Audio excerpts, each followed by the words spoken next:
La période des fêtes, c'est compliqué à gérer, mais selon vos objectifs, j'ai 3 options à vous proposer pour éviter de faire n'importe quoi.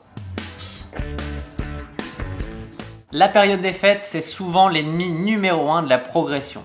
En effet, autant sur le côté alimentaire que sur la boisson ou la gestion du sommeil, on est souvent proche du zéro pointé en termes de récupération. Est-ce que pour autant il faut être le chiant de service qui est invité mais qui passe son temps à refuser tout ce qu'on lui propose parce qu'il veut optimiser son entraînement? Ça dépend évidemment de vos objectifs, mais je dirais que dans la majeure partie des cas, non, le jeu n'en vaut pas la chandelle pour les amateurs que nous sommes. Je sais que je suis le premier à dire que la progression passe avant tout par une récupération efficace, rassurez-vous, je n'ai pas changé d'avis là-dessus.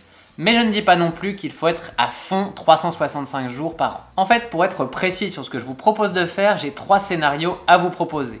3 scénarios que j'ai pu tester moi-même pendant mes 15 années d'entraînement, et il faut choisir celui qui est le plus adapté à sa situation du moment. Il n'y a pas de bon ou de mauvais choix, prenez celui qui est le plus adapté à votre situation.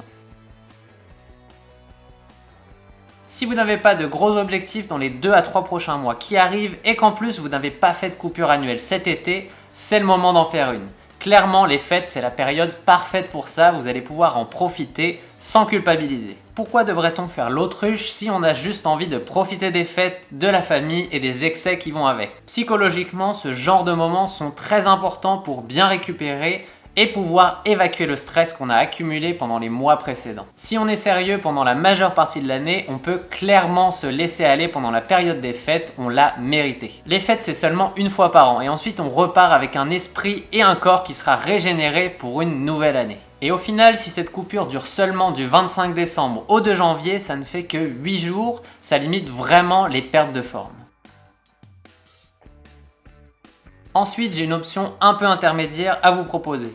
Vous vous entraînez fort sur les quelques jours avant les fêtes, par exemple du 22 au 24, vous enchaînez plusieurs entraînements intenses et ensuite vous prenez une semaine de récupération. La semaine de récupération, ce n'est pas une coupure totale, mais c'est une semaine beaucoup plus facile en termes d'entraînement qui va vous permettre à la fois de profiter des fêtes et de récupérer physiquement pour préparer 2019. Ici, il n'y a pas vraiment de perte de forme à cause de cette semaine de récupération, on est vraiment sur un schéma classique d'entraînement comme je vous en parle régulièrement sur cette chaîne.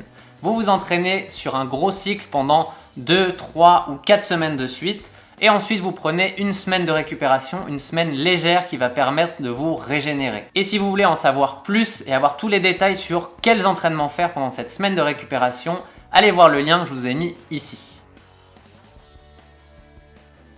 Enfin, il y a une dernière option pour ceux qui ont pris des congés à cette période et qui veulent absolument en profiter pour mettre pas mal d'entraînement dans leur programme.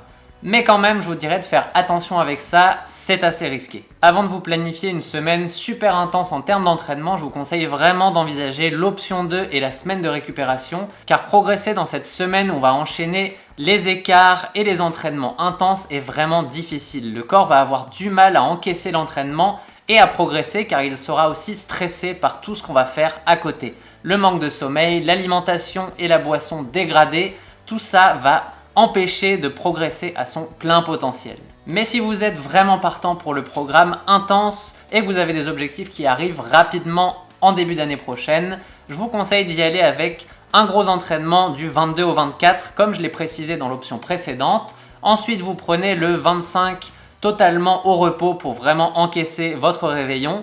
Le 26 aussi, ou alors vous pouvez faire un simple petit footing de 30 minutes vraiment très relax.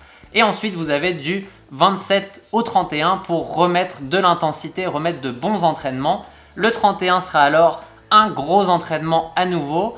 Et ensuite, vous prenez le 1er et le 2 janvier à nouveau en mode récup pour encaisser votre réveillon. Voilà pour les 3 options d'entraînement que je vous conseille. J'espère qu'elles vous aideront à passer les fêtes sans encombre. Et si vous devez retenir une chose, c'est que pendant cette période, je vous conseille d'y aller plutôt mollo. Mieux vaut perdre un tout petit peu de forme que de vouloir cumuler fête plus entraînement et en ressortir très fatigué, voire blessé car le corps n'aura pas pu supporter toute cette charge qu'on aura voulu lui mettre. En attendant, je vous dis bonne fête à tous et si vous voulez me faire un cadeau, partagez l'adresse de cette chaîne à vos amis, c'est ce qui m'aide le plus à la faire progresser. Allez, à l'année prochaine les addicts.